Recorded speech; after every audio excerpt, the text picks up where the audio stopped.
fazer uma enquete. Quem aqui acompanha o Marcos Castro? Quem não acompanha? Tá cagando pra ele. Ok. Obrigado. É mais ou menos Obrigado, cagando. agradeço a Não acompanha, sinceridade. mas nada contra, né? Tá bom. Todo mundo conhece as coisas que o Marcos faz aí e tal, mas eu chamei ele aqui porque eu queria falar de umas paradas que eu sei que ele já fez e da história dele que muita gente, o pessoal não sabe, né? Campus Party esse ano tem essa temática muito de empreendedorismo, né? Que tá na moda esse papo de startup, não sei o quê. E o Marcos tem uma história muito louca. Por exemplo, o Marcos é matemático, sabia que ele é matemático? Músico também. Mas, o que é que veio primeiro, música ou matemática? Veio a música primeiro. Na verdade, eu toco violão desde os 13 anos, né?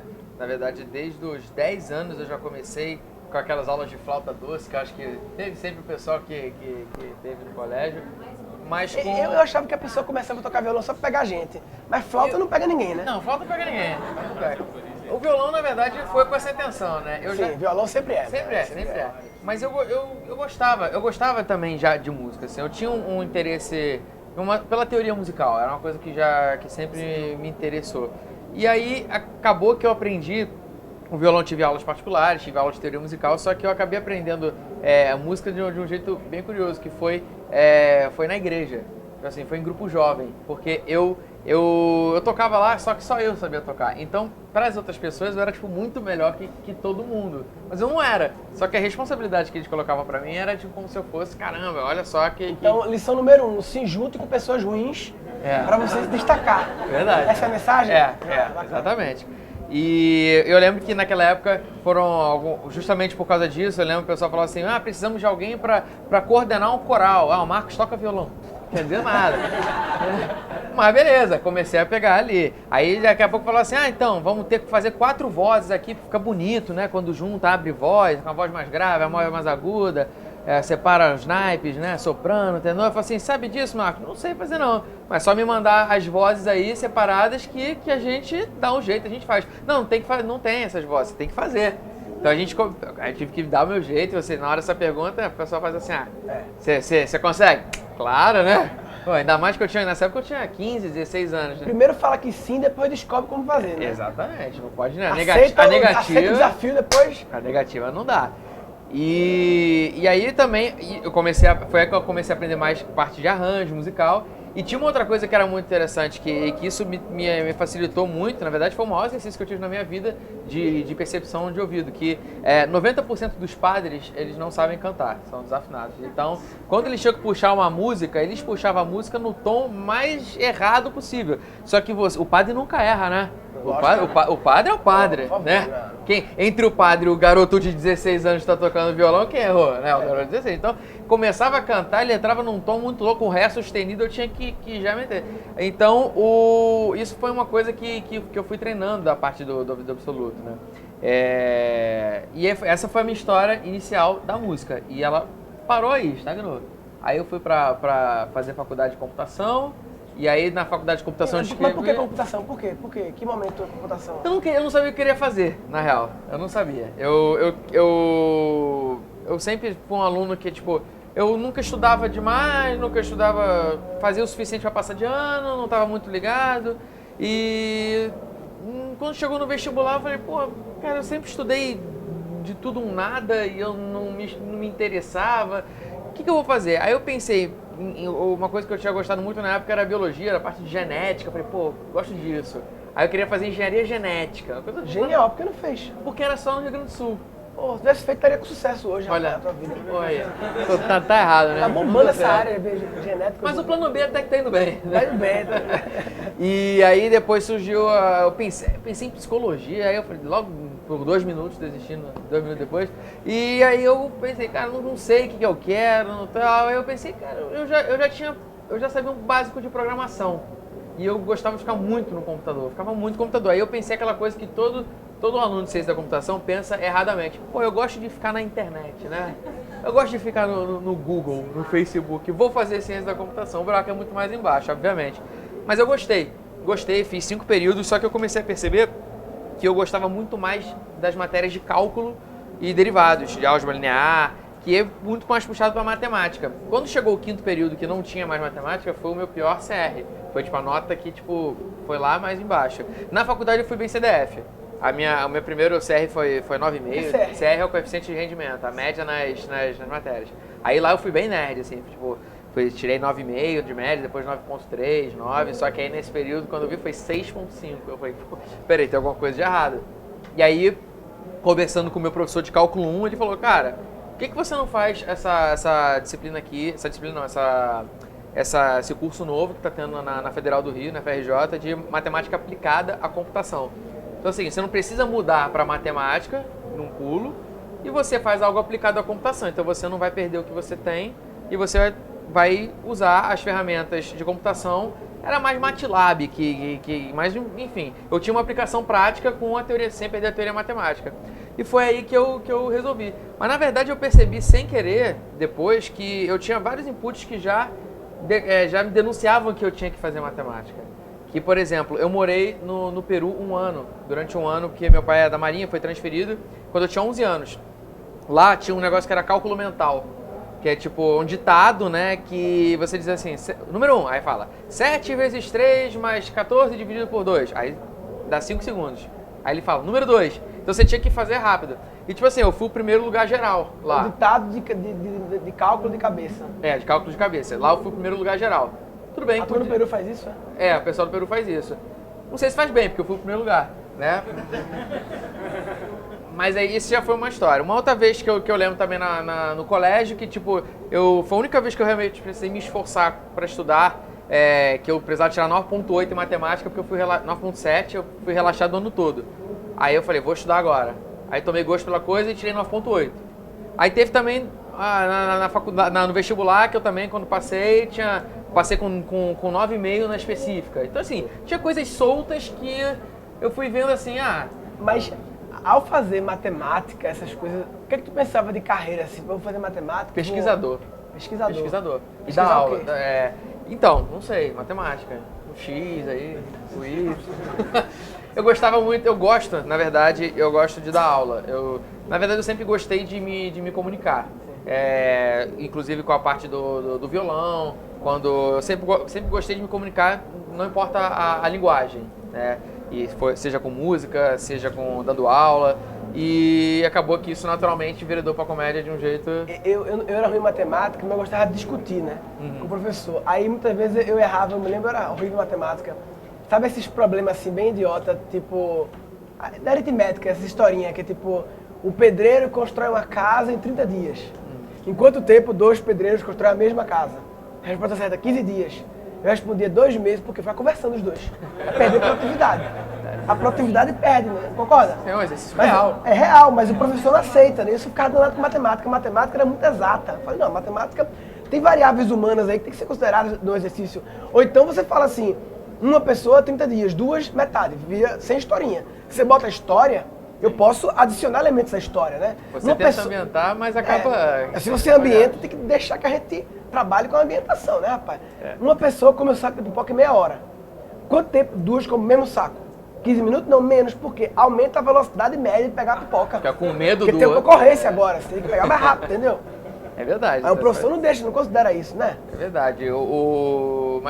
Mas isso é engraçado que, assim, eu sempre tive uma... Isso que você tem essa facilidade de observar essas coisas no todo, eu não. Eu sempre, com a matemática, eu sempre fui o cara que eu não queria saber da pipoca, eu queria saber do X. Não tô querendo saber onde... Eu gostava, sempre gostei dos números, da teoria, da coisa teórica. Tanto é que sempre que tinha algum exemplo prático, dá pra engenharia que eles resolvem. Porque eu realmente não... Por mais que eu tenha feito matemática aplicada, por exemplo, a minha dissertação foi sobre esquemas essencialmente não oscilatórios de alta precisão para leis de conservação hiperbólica. Para que isso serve? Eu não sei. Eu fiz a dissertação, não sei. Mas ela trabalha... Eu sei... Não, mas explica para que serve para alguma coisa. Não, serve. Serviu para eu passar no mestrado. Tem alguma utilização em algum... Não, tem sim. Só que, seria assim, mais ou menos? por exemplo, isso que tá... Bom, não vou entrar nos pormenores, que eu acho que eu vou voltar 7 etapas. Tipo, se eu tivesse que explicar o que são leis, esquemas essencialmente não oscilatórios, eu tenho que voltar. Que empresa contrataria um cara que sabe disso?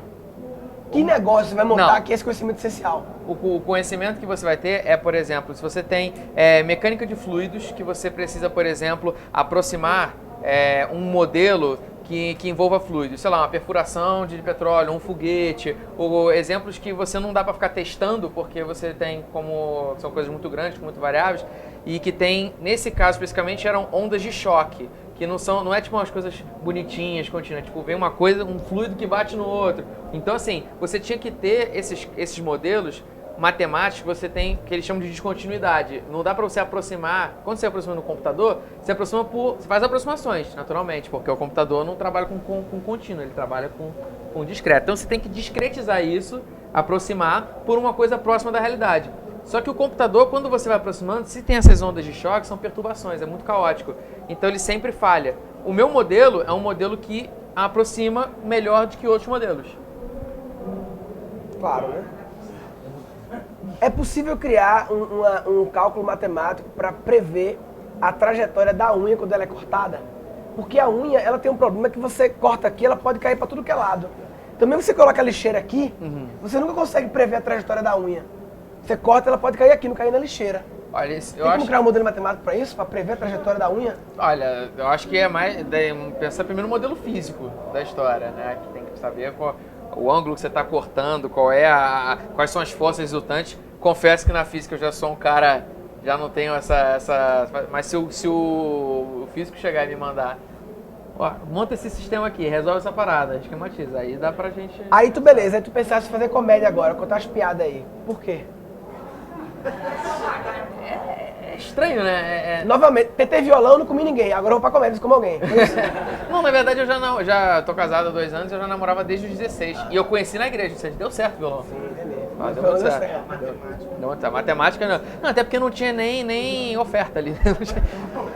Não tinha ninguém. É complicado. Você via uma mulher assim, tipo, ali você já achava ela, tipo, linda, mas não ela era a única só, né? Sacar o Pokédex. E aí, a comédia foi como mesmo a comédia? Então, o que acontece? Na comédia, no meu grupo de amigos, eu sempre era o cara que, tipo, que ficava fazendo gracinha, mas não era o cara engraçado da piada engraçada. Era o cara mala. O cara que queria fazer... Matemático mala, entendeu?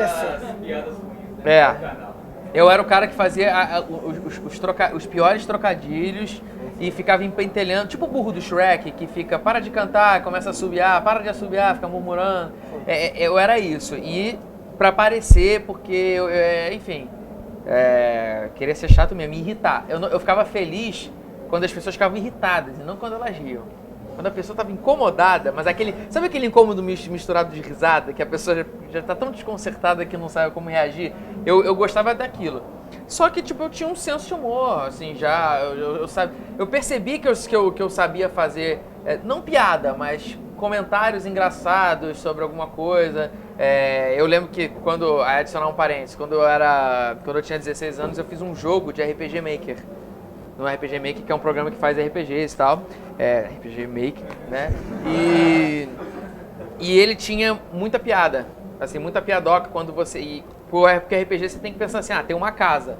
Aí a casa tem prateleira, tem mesa, tem coisa... Tu tem isso ainda? Eu tenho pra download, inclusive. É mesmo? O nome do jogo é Portal, eu devia ter registrado que a Valve foi lá e fez um nome depois, já tá rico. E tinha uma historinha bacana, mas uma coisa que era legal nesse jogo, que eu pensava assim, como um RPG, quando você vai jogar, se o cara for na prateleira, ele tinha que ler o livro, ou então dizer quais os livros que tinham ali.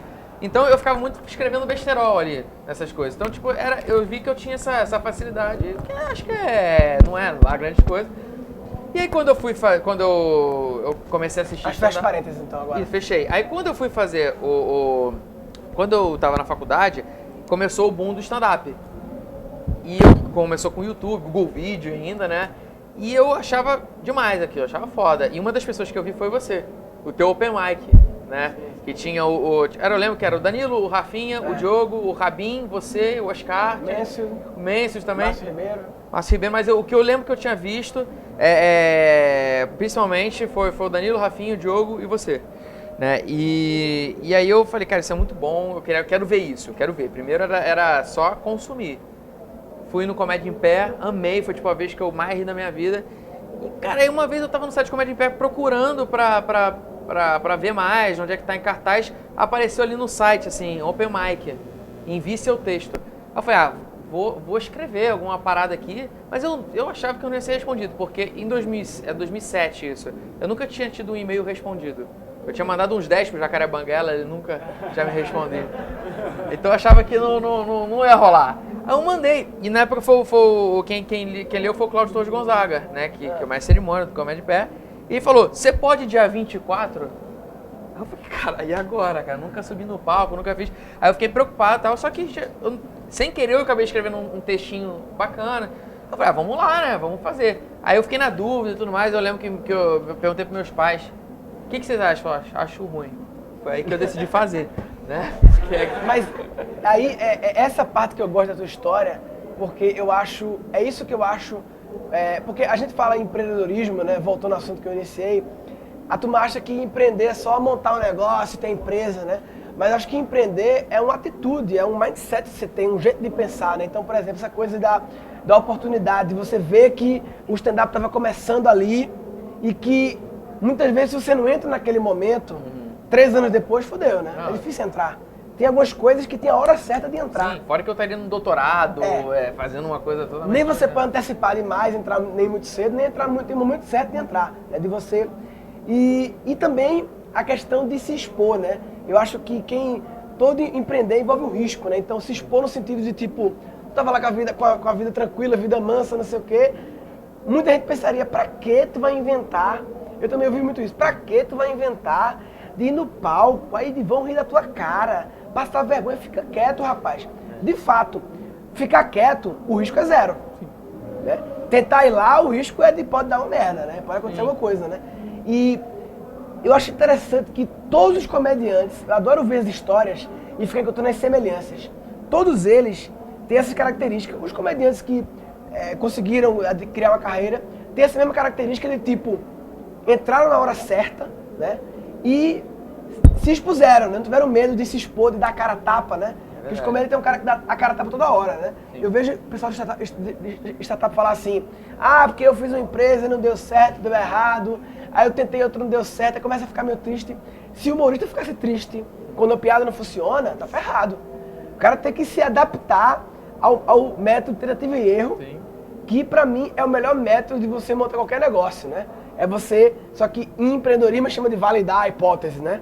Mas é a mesma conversa. É tentar a piada, se não der, reescreve tudo de novo, até encontrar o formato que funciona, sim, né? E vai funcionar. Isso é meio matemático também, né? Sim, é engraçado que assim, no início eu não tive essa noção, né?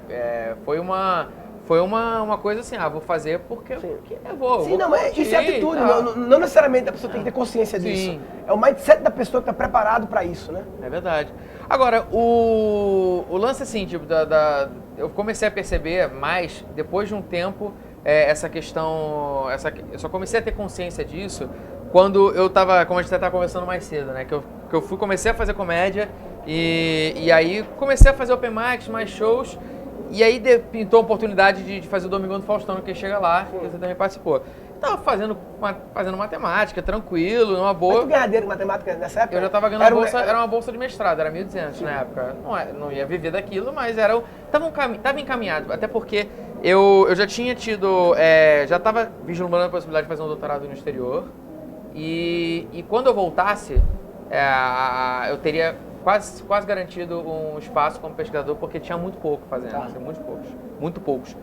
Mas aí eu tava tranquilo, beleza, pintou essa chance do Faustão, eu pensei, cara, eu não ia aceitar, eu tava com medo de passar vergonha e tudo mais, mas depois eu fui pela contrapositiva, que eu falei assim, se eu não aceitar, eu vou me arrepender o resto da vida. Tomar o adesão reversível, que você pode, porque você pode ir lá e deu errado, você apaga o vídeo, como tem amigos nossos. E no final, se você nunca tiver sido comediante, essa é uma boa história pra contar. Ser pesquisador lá, meu filho, sabia? Eu pensei nisso, o exemplo que eu botei na minha cabeça é assim, um dia que eu tiver netos, um dia eu vou querer falar pro meu neto, vovô foi comediante. Entendeu? Isso é demais, cara. Você fala assim, vovô foi comediante. Mesmo que eu tivesse, sei lá, fazendo qualquer outra coisa depois. Eu fui lá, fiz e foi legal que começou deu certo eu passei na primeira fase, passei 3 etapas, aliás, e começaram a pintar shows. Só que foi uma coisa que todo mundo viu. Nessa época eu estava dando aula já de estágio de docência, dando aula de cálculo 1 pra galera da informática. E o pessoal gostava de mim, assim, porque, pô, o cara que foi no Faustão e dá aula, né? Isso é engraçado. Eu lembro que na primeira aula, quando eles descobriram, foi o dia seguinte, na segunda-feira, foi até curioso, porque demorou meia hora pra eles criarem coragem, teve um murmurinho e tal. Aí chegou um que tirou coragem e falou, professor, o senhor foi no Faustão? Tem um senhor, né, tá ligado? Aí eu falei, não, aí virei, os caras ficaram assim, aí o cara, tá. Deu uma peninha, eu falei, não, fui eu sim, a galera, tá. Aí pediu aquela história, aquela clássica, conta uma piada, conta uma piada. Sim. Não, eu falei, não vou contar no final. Aí dei a aula toda, contei no final, aí contei, aplaudiram. Aí tocou o sinal que saiu todas as salas, meio-dia, assim. Aí da turma do lado, tava sendo um professor daqueles catedráticos, sabe, aqueles. Aí ele ouviu aquele aplauso e falou, bela aula. O cara deve ter pensado, pô, em 35 anos... Não. É engraçado que muitas vezes, quando eu fazia assim, algum evento para empresa assim, tem aquelas convenções de vendas, tem várias salinhas, cada uma tendo um produto da empresa, sei lá, laboratório, aí cada remédio tem uma salinha. E aí eu vou fazer uma palestra numa sala, eu sempre faço isso, né, pessoal? Vamos começar a bater palma aqui loucamente do nada. Só o pessoal fica pensando, rapaz, que legal tá aquela sala, hein? Aí eu começo a pedir pra galera fazer umas coisas assim, só o pessoal ficar com inveja, sabe? Pô, que legal tá assim lá, hein? Dá certo, né? Dá certo. E aí acabou que no meio dessa história todo mundo já sabia que eu tava fazendo comédia e eu comecei a ganhar mais dinheiro com isso. Acabou que o pessoal falou assim, Marcos, vamos combinar, o meu orientador. E ele realmente foi um orientador, porque ele me orientou. Ele falou, Marcos, vai fazer comédia, cara. Porra, vai ficar aqui, cara. Porra, se eu pudesse, eu tava no Faustão, quer trocar comigo? Então ele falou assim, cara, faz o seguinte, vamos terminar esse mestrado por 2 motivos. Um, porque você terminar o mestrado é importante, vai que dá errado. E segundo, que o programa não perde pontos, né? Porque se você abandonar o mestrado, então é bom pra todo mundo. A gente faz o seguinte, a gente vai te aliviar. E é chique ser mestre, né? Sim, ser claro, mestre. Que inclusive eu tenho um texto que eu acho que mestre é melhor do que doutor. Por quê? Porque olha, pô, mestre, fala, pô, sou mestre. Doutor é meio... Pô, mestre tem súditos, aprendizes, né? O doutor tem um paciente, catarrento, leproso, né? E então assim, e prova de que mestre é melhor que o doutor é que você vê, é mestre Yoda, não é doutor Yoda. Sim. Né? Mestre dos magos, mestre Splinter, tudo mestre, né, pô? Verdade. É doutor Hollywood. Aí foi nessa que eles me ajudaram, então assim, claro, fiz tudo direitinho, minha dissertação foi feita toda de forma correta, não foi tipo, entrega qualquer coisa, mas eles meio que toleravam faltas, deixavam, Marcos, vou viajar, sabe, professor, vou viajar, viaja lá, vamos te dar presença e tal, mas justamente para poderem abrir as portas para eu poder depois começar a fazer comédia. E tu falasse que essa história de matemática e comédia é meio maluco, meio estranho, meio contraditório. Tem sabe aquele Walter Longo, aquele publicitário que fazia o programa do Justo, ele tem uma teoria muito legal do contraste das marcas. Como hoje em dia é importante para se destacar, a sua marca, né, ter um contraste. Um contraste é uma coisa meio contraditória, meio como, por exemplo, ser um matemático e fazer comédia, entendeu? Isso é importante para sua marca prevalecer quando ela tem uma coisa que você olha e não faz sentido isso. Se fizer muito sentido é ruim, entendeu? É bom quando não tem, é um negócio meio maluco. Como é que o cara é tão matemático e ele vai no Faustão, entendeu? Não pode, E eu lembro disso que no início eu ficava preocupado se eu devia, tipo, pegar vamos supor, fazer um texto em que esquece que eu sou matemático. Aí eu ficava assim, não, vamos falar, deixa eu usar que eu sou matemático. Sim, mas você usava no começo muito, eu né? usava muito. Depois eu comecei a perceber que, tipo, não dá pra ser o tempo todo. Aí eu comecei a tirar. Só que eu percebi que na minha atitude, no meu dia a dia, eu não tinha que escolher um ou outro. Porque quando eu tava, principalmente no mestrado, quando eu tava, os momentos nos quais eu ficava, que eu tinha maior capacidade criativa de texto, eram os momentos que eu tinha que mais resolver problemas matemáticos. Então, quando eu estava empacado num problema que eu tinha que resolver, alguma coisa que eu tinha que provar, enfim, algum exercício, alguma coisa, alguma prova, na minha própria dissertação mesmo, que eu fiquei empacado, tipo, umas 3 semanas, assim, tipo, uma coisa aqui. Ligado, te ajudava. Pô. Olha aí, né, pô. Mas aí, acabou que eu percebi que quando eu ia pra uma piada, eu começava, depois de ficar empacado naquilo, eu ia pra piada, eu produzia muito. E depois de produzir muita piada, quando eu voltava, eu resolvia aquele problema matemático. Eu sempre achei que a melhor forma de resolver um problema é ter vários problemas, porque você pode alternar, e quando você vai para um, tá incubando o outro. Sim. As pessoas não sabem, muitas vezes, tem um processamento inconsciente que é muito importante, né?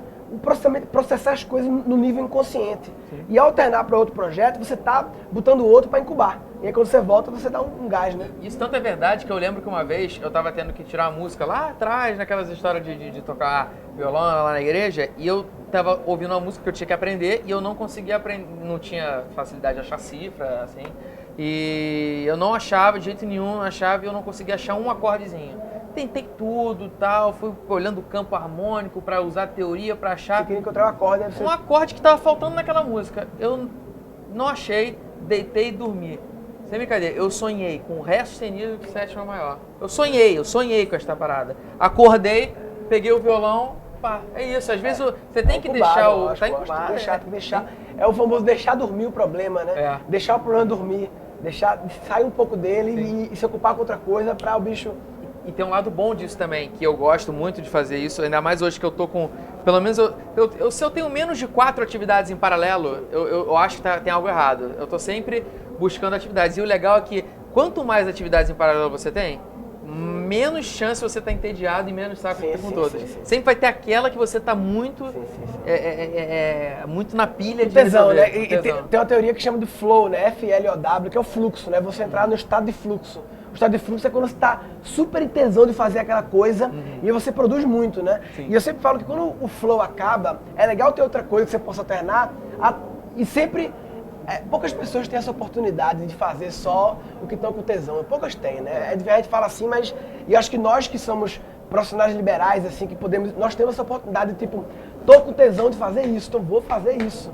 E aí você produz muito mais quando faz isso, né? Mas, no final, chegando no final da tua história... uma coisa que eu acho legal é essa tua pivotada, que a turma chama nesse meio de business, né, de empresa, pivotada de tipo, tu tava na comédia stand-up, e aí tu encontrasse um oceano azul aí de oportunidade no nicho aí. Qual foi o insight para entrar nesse nicho, de falar sobre cultura nerd? Qual é a nerd geek? Qual a diferença mesmo que eu não sei? Cara, ninguém sabe. Se você começar a perguntar o que é nerd, definição de nerd, não tem a definição. Mas a diferença geek é mais em computador? Não, eu só vou te falar que o geek é um cara mais, de repente, mais antenado à tecnologia, mas tem gente que diz que geek é como se fosse uma subcategoria do nerd. Só que o nerd hoje é tão amplo que se você parar pra ver, a definição de nerd, inclusive, eu vou só fechar um minuto, senão a gente muda todo o caminho pra isso, mas o nerd hoje, se você pegar a definição de nerd dos anos 90, todo mundo aqui seria nerd. Tudo bem que aqui hoje em dia todo mundo é nerd, que a gente tá na Campus Party. Mas se a gente tivesse numa micareta, todo mundo ia ser nerd, porque você ia ter, por exemplo, um celular. Então, sei lá, isso é um computador. Ah, você anda com um computador? Que nerd. A definição, acho que a definição é mutante. É mutante. Mudando, né? Mas hoje, eu particularmente, eu tendo a acreditar que o nerd é aquele que quer se aprofundar acima da média em determinados assuntos mais voltados à tecnologia, a ciências. Porque também se você começar a falar assim, eu quero me aprofundar muito em verduras, sabe? Eu não sou um nerd da verdura, né? Tem um nicho. Mas o nerd, eu acho que é esse cara que tem esse afinco acima da média, essa vontade acima da média de pesquisar ou de querer beber de um determinado assunto. Pode ser uma coisa besta, pode ser, tipo, por exemplo, sei lá, eu gosto muito de Senhor dos Anéis. Mas eu quero saber muito de Senhor dos Anéis. Eu sou um fã incondicional de Senhor dos Anéis. Tá na categoria nerd, né? Sem querer interromper, mas querer colocar o meu adendo. Apesar dessa definição ser muito boa, eu ainda acho que falta alguma coisa que define realmente. Porque se uma pessoa se aprofunda demais, a gente coloca qualquer um nessa categoria. Curioso, né? Pode ser. Mas eu acho que tem aquele negócio de se aprofundar, mas é mais pela parte do prazer, entendeu? Não é, tipo, o nerd, ele se aprofunda, tipo, Senhor dos Anéis, porque ele gosta. Já o cara, ele se aprofunda em verduras, é especializado em herbáceas, e nas herbáceas do continente norte-americano. Aí o cara é especialista, que está pesquisando, ele precisa se destacar. Muitas vezes ele gosta também, pô. Ele pode gostar do ele gosta. O cara o nerd seria mais uma parte de lazer, de Será? Não sei, mas aí... Mas, por exemplo, eu trabalho com isso. Eu trabalho fazendo músicas de videogame. Então, eu não posso Eu tô fazendo um jogo, então... Mas antes você não chegou nisso, é porque você não gostava? Mas aí eu acho que é uma zona de interesse. Enfim, de qualquer forma, eu acho que é uma discussão que é muito ampla. É claro que essa é a minha concepção. Eu acho que tem uma mais fácil. Tu olha pro cara, tu fala assim, é nerd. Funciona. Funciona, né? Funciona. Essa é melhor. O nerd de hoje é o cara rico de amanhã. Sim. Antigamente, né? É verdade, hoje tem Aí tanto, o né? mundo Tem já oferta e quis ser procura, nerd, né? Com todo mundo Todo nerd. mundo quis ser nerd agora, aí agora tá difícil ser nerd. O micareteiro de hoje é o cara rico de amanhã, né? Vai reverter. Até perdi o fio da meada da história. Eu ia falar sobre a mudança de você. Sim. Tava no fluxo de comediante stand-up clássico e tal. Sim. E de repente começou essa história de coisas nerds e geeks ou sei lá o quê. A história foi o seguinte, inicialmente não foi por estratégia, foi por cagaço mesmo. Não, mas deixa eu te falar. Essa história é mais bonita falar que foi estratégia. Tá bom. Fala que foi estratégia. Tá bom. Foi uma estratégia de cagaço minha. Que, assim, na verdade, foi até um papo com um brother nosso, Maurício Meirelles, que eu lembro que ele tava... Eu moro no Rio de Janeiro e eu ficava nessa de São Paulo, né? Pô, São Paulo é terra aqui e tudo mais, de oportunidade, vai ter muito mais. Principalmente, o que a gente já via que ia ser o pulo do gato, não era o fazer show pingado, e sim o mercado corporativo, de você fazer evento para empresa, é ali que você ia conseguir. E eu já vi o Murilo fazendo isso muito bem, mas eu pensava, pô, o Murilo, é óbvio que ele vai fazer muito. Por quê? Porque ele veio dessa área. Então, tipo, eu não tinha esse know-how, por exemplo, de mundo de empresa, empreendedor, corporativo, que ele tinha e que ele usou isso como um diferencial. E eu conversando com o Maurício, ele falou assim, Marcos, vamos pensar uma coisa aqui. Você tem que pensar, você não tem que ficar pensando, eu tenho que focar no mercado corporativo e aprender. Você tem que pensar assim, qual é a categoria que você hoje está, Quais são as suas? que você se destaca. Aí a gente começou a pegar, quantos comediantes tem hoje? Aí a gente fez uma conta, olha lá, 200. Desses 200, quantos aí estão vivendo disso? Olha lá, 50. Desses 50, quantos, por exemplo, estão falando de uma área nerd? Tem uma formação de uma área nerd. A gente tinha galera de computação, matemática, a gente colocou assim, vamos botar 10, né? Aí a gente começou assim, tá, e quantos desses são muito... Eu não lembro qual foi a especificidade dele, mas a gente chegou... Eu lembro que a gente chegou assim, num lugar de 5 pessoas. Ele falou, cara, e basicamente era... Eu toco violão, eu tinha esse lance musical que não era aproveitado, tinha um lance de computação, tinha todo o interesse nerd, né, de todo o meu lado nerd que as pessoas olhavam e viam, né, dada essa definição. Então videogame, E aí começamos a ver, e aí aliado a um fator externo, que era o quê? O boom dos vlogs, sim, que a gente estava vendo. O que está crescendo agora? Isso aí foi estratégia, porque eu olhei os vlogs e falei, isso aí, o que acontece? Na época tava bombando Felipe Neto e PC Siqueira. Eu olhei assim o Felipe Neto e PC Siqueira e falei, tá, esses caras são bem humorados. Eu posso rir até no vídeo deles, mas eles não estão fazendo piada. O que eu vou fazer? Vou pegar os meus textos e vou botar como piada aqui. Essa foi a minha ideia, foi o meu diferencial no mundo do vlog vai ser, eu vou ser um comediante que está fazendo vlog com setup, punch e tudo mais. No início foi o que alavancou. Mas nessa tentativa e erro, o que acabou dando o melhor input foi o do joystick violão, que foi quando o meu irmão entrou e eu peguei a parte do... E aí, é claro, foi aquela tentativa e erro. Foi o sétimo vídeo foi o joystick violão. E é engraçado que nesse vídeo, eu fiz um vlog sobre videogame e no final, para dar uma ilustrada, eu falei assim, vou fazer uma musiquinha com meu irmão. E aí, a maioria dos comentários era assim, cara, só o final presta. E eu comecei a ver que... Eu falei, quer saber? Vou fazer um negócio. Vou postar um vídeo só com o final. Deu 300 mil views no primeiro dia. E aí, naquele momento, foi o primeiro momento que aí eu percebi que, já por estar mais calejado, naquele dia, eu lembro que, inclusive, eu tava aqui em São Paulo quando o vídeo bombou. E eu falei, naquele dia eu pensei, tá, isso vai ser uma série. Eu vou fazer várias paródias, eu vou chamar uma banda para fazer isso e eu vou um dia fazer músicas próprias porque com paródia eu não vou conseguir monetizar. Isso no primeiro dia eu pensei, temos um caminho aí. E aí eu falei, meu irmão... E esse caminho Alguém já viu aquele discurso de Steve Jobs em Stanford? Já viram esse vídeo? Já viu? velho, tem que ver. Quem não viu, procura esse negócio, é retado, né? Steve Jobs Stamp, tem legenda e tal. E ele fala, assim, entre outras coisas, ele fala, né? Lembra da história de conectar os pontos, né? Que ele fala connect the dots, que ele vai falando de várias coisas, caligrafia, que ele fez um curso de negócio de tipografia, de não sei o quê, e que depois ele conectou uns pontos antigos com os novos, e eu acho que, eu lembrei disso, você falando de, tipo, a música surgiu 15 anos atrás, né?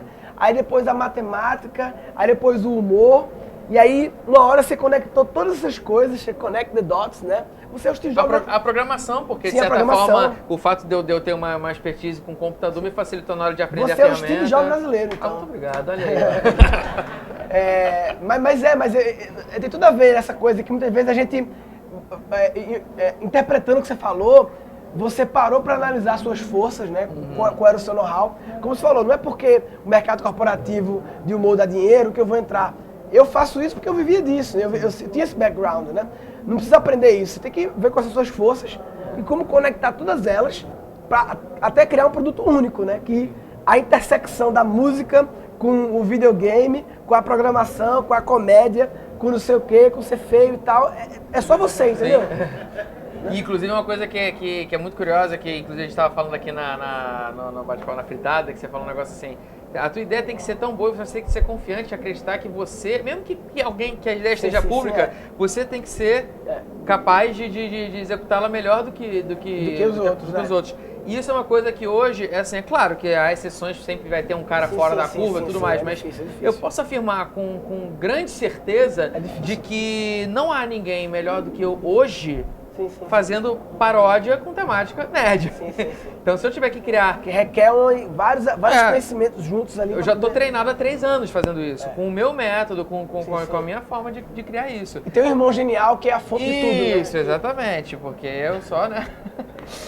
E engraçado que isso, na verdade, essa questão, esse bloco que é criar música, a facilidade de rima com humor e pegada nerd, esses 3 momentos, foram que esse bloco foi o que me deu tranquilidade e a certeza de que eu poderia, por exemplo, criar outros projetos como a Lenda do Herói em vídeo e que depois acabou virando um jogo. E aí a história do jogo, como é que é a história do jogo? A história do jogo foi um case danado, esse negócio do funding aí, como é que foi? Por que o jogo? Bom, eu sempre quis fazer jogo, sempre. Mas sempre desde quando? Sempre desde os 9 anos de idade. Fazer um jogo? Fazer um jogo. Aí você fez o RPG lá? Né? Desde os 9 anos de idade eu procurava, talvez uma galera lembre aqui, lembra do Click and Play? O pessoal lembra do Click and Play? Um dia que eu descobri um programa chamado Click and Play, que você podia, através de point and click, você arrastava os eventos e você conseguia, tipo assim, se esse bonequinho colidir com esse aqui perde energia, sem código de programação. Sério? Hoje em dia tem isso ainda? Tem, de formas muito mais evoluídas. Tem, por exemplo, do Click and Play, foi pro Click and Create, foi pro Multimedia Fusion. Hoje você tem, tipo, e outras ferramentas muito mais elaboradas que misturam programação com essa parte de eventos. Sim, exatamente. O RPG Maker depois foi... Escrever código. Depois veio a ter... Código, mas necessariamente você não precisa ser um programador. Sim, e eu sempre eu peguei todos esses programinhas e quando eu fiz o meu jogo foi no RPG Maker e eu sempre tive essa vontade, pausei essa história e quando eu fiz o vídeo da Lenda do Herói, só para explicar para quem se todo mundo tá, assim, a maioria tá familiarizado, acho que sim, só para explicar a Lenda do Herói. Bom, o outro projeto que eu tava falando do Joystick e Violão são paródias de MPB com a temática de videogame. Então eu pegava um tema totalmente focado naquele mundo dos games e fazia paródia. O que acontece nesse A Lenda do Herói? Eu fiz o contrário, que é o quê? Ali, nesse vídeo, do Joystick e Violão, primeiro, eu e meu irmão tocando, eu toco, meu irmão canta, e aí as coisas, os bonecos, eu falei do Super Mario, aí o Super Mario vai lá e aparece interagindo em tela como efeito. Quando eu pensei na Lenda do Herói, eu pensei em fazer o processo contrário, que é o quê? Um videogame, e aí eu entro e interajo tocando aquilo. E aí com o adicional de que não é paródia, sim uma canção original. O que aconteceu? Isso é uma animação que que foi desenhada por mim, a música foi feita por mim, e parecia um jogo de videogame. Então a pergunta natural das pessoas é, que jogo é esse? Né? Então as pessoas perguntaram, que jogo é esse? Quero jogar esse jogo. Quando eu vi, quero fazer esse jogo, depois de tanto tempo já pensando nisso, falei, cara, eu vou ter que fazer esse jogo. E eu vou dar um jeito de fazer esse jogo. E as conversas foram começando, aumentei a equipe para o canal, para aumentar os vídeos na parte de ilustração, de animação, mas eu já fui começando a pensar assim, cara, eu tenho que construir algo daqui. Isso é um vídeo só, único, mas tem algo aqui, tem uma história, tem um produto. E eu fui aos poucos, isso foi em 2012, foi 15 de janeiro de 2012. A campanha eu fiz em agosto do ano passado, ou seja, foram 2 anos e meio mais ou menos formatando essa história. Pesquisando, vindo em Campus Party, descobrindo quem são os desenvolvedores, vendo quais eram as empresas, e aí fui descobrindo as pessoas certas, tudo um passinho de cada vez, porque eu tinha essa segurança de que a ideia que eu queria fazer no jogo não era só o jogo sem a parte musical, era com a parte musical. E o fato de ter a parte musical... O jogo tem a parte musical? Tem a parte musical. Não a gente em tela, mas o jogador, a música segue o que o herói faz. Então, de acordo com o que ele faz, tem uma série de eventos encadeados que vão ter sempre rimando as coisas, blocos. É como se fosse um roguelike. Um roguelike é quando você tem umas fases modulares. Se eu estiver falando errado, aí alguém me corrige porque tem mais técnico. Mas tem jogos chamados roguelike que é o seguinte. Você entra numa fase. Cada vez que você entra, é diferente. A ordem entre esses módulos. É como se fosse um bloco de fase com um bloco de fase, bloco de fase. Qual é a minha ideia? É fazer um roguelike musical. A fase é única, só que os blocos de música que vão entrando são de acordo com a atuação, né? Então, isso me deu uma segurança de esperar, por exemplo, 2 anos para me amadurecer, para amadurecer a ideia, amadurecer a empresa, amadurecer meus valores, porque eu sabia que eu estaria à frente. Eu estaria à frente do pessoal, porque eu já estava com essa expertise. Né? E eu acho muito arretado o que tu faz de... Eu sei que você tem receitas, né? Você ganha dinheiro de várias fontes e tal, mas você é o cara que bota dinheiro também, né? Que gasta, né? Tem muito cara que pensa assim, não, velho, eu não falei isso não, porque eu tenho que contratar uma equipe, um designer, aí eu vou gastar dinheiro, mas você vai gastar para ganhar mais na frente, né? É investir, né? É um pensamento mínimo do empreendedor, de que você precisa, né? Investir um pedacinho para colher ali, né? E é tão pouco, né? Que eu vejo tanto cara humorista que não tem coragem de investir uma besteirinha pra fazer um vídeo com melhor qualidade, né? Aí o cara, hoje em dia, você vai montar uma sorveteria, velho. Uma sorveteria na esquina ali, você vai gastar 200 mil pra montar. O que custa você investir? Você sabe que isso foi o diferencial, pra mim, o diferencial do Porta dos Fundos. E a história do Porta, o diferencial deles pra mim não é criatividade, atuação, porra nenhuma. O diferencial eles falaram assim, velho, vamos fazer um negócio? Vamos. Cada um bota aqui, não sei quanto, sei lá, 50 mil na mesa.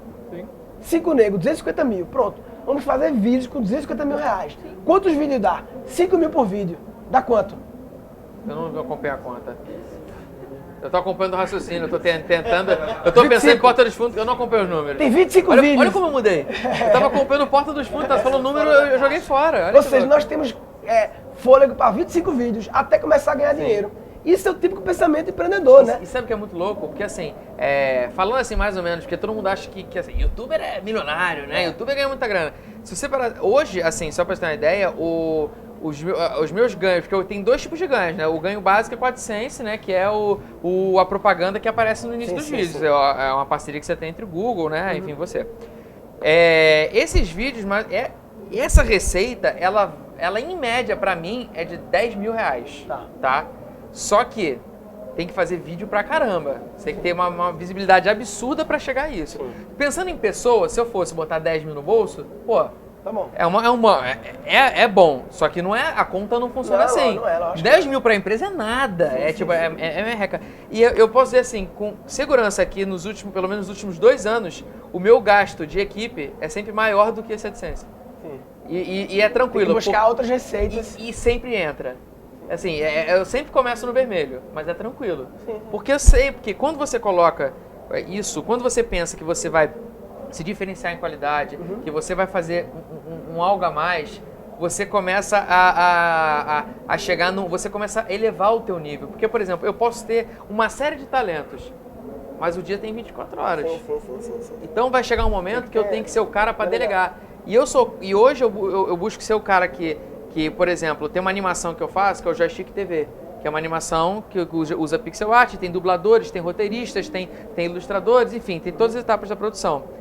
Eu entendo de edição, mas na equipe tem 3 profissionais que entendem muito mais do que eu.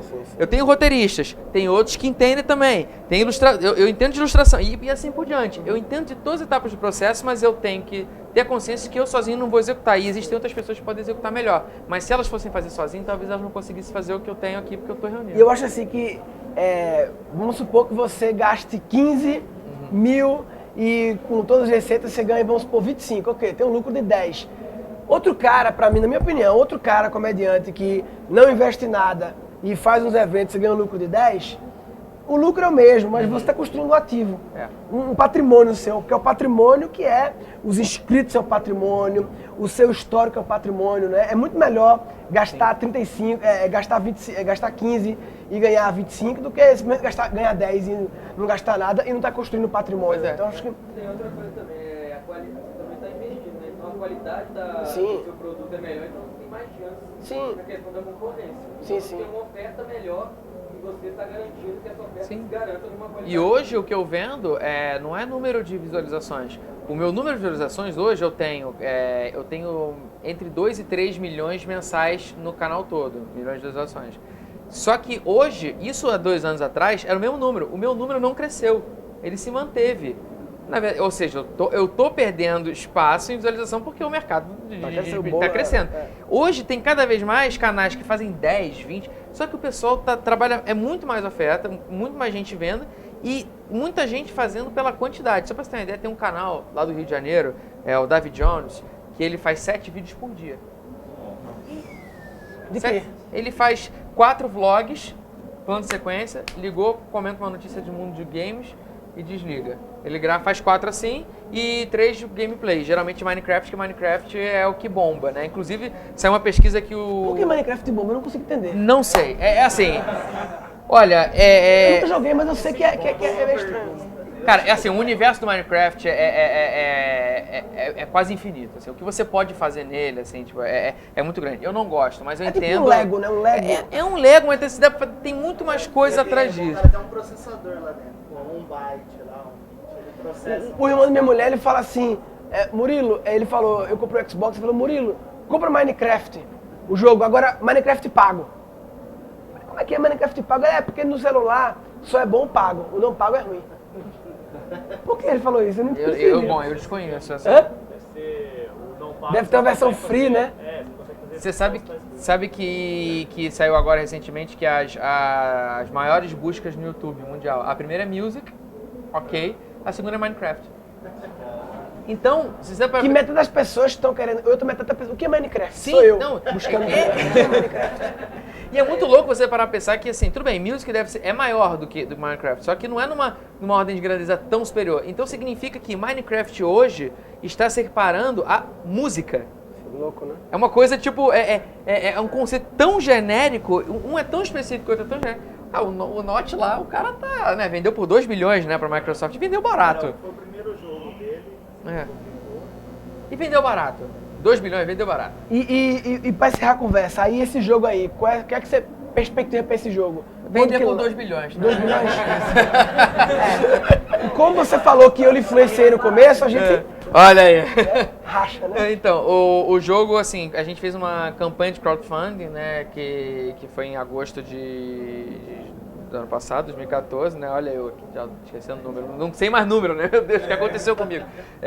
X. E aí eu fiz a campanha, a pedida foi 125 mil, que parecia, pra muita gente, parecia muito, mas se você parar pra dividir entre número pessoal e tudo mais, custa nada. Não, como eu falei, pra você abrir uma sorveteria hoje em dia, você gasta 300 mil, entendeu? A gente conseguiu 258 mil reais e todos eles vão ser muito bem investidos porque a gente não, com 125, a gente já tá com o cu na mão. Porque ia ser menos, é porque a gente com vergonha de pedir mais. Porque senão talvez a gente não conseguisse chegar. Então a gente tinha que mostrar que dava para chegar, para as pessoas criarem a esperança de que dava, e a gente apostou. Claro que eu tinha um dinheiro também de economizado, que eu sabia que se não desse errado eu ia botar, felizmente não precisei botar. Deu tudo certo, estão produzindo, já estamos no 5º mês de produção, são 15 estimados, né? E eu acho que o jogo vai, se tudo der certo, o jogo vai ser lançado em janeiro de 2016. Tem muita coisa, assim, é porque a gente tem aquele momento que a gente não revela, mas daqui a pouco a gente vai começar a mostrar muita coisa do jogo e... Aí vamos supor que daqui a um tempo, um ano, sei lá, o jogo lançou, foi retado, vendeu, foi muito legal, todo mundo gostou, negócio diferente e tal, não sei o quê. Aí, e agora? Faz o quê? Qual é o próximo passo aí? Então, Vai ficar se coçando pra quê depois? Não, Porque o cara fica se coçando, né? Eu tenho uma... Essa história que a gente tá construindo agora, ela já tá sendo pensada para 5 outras histórias.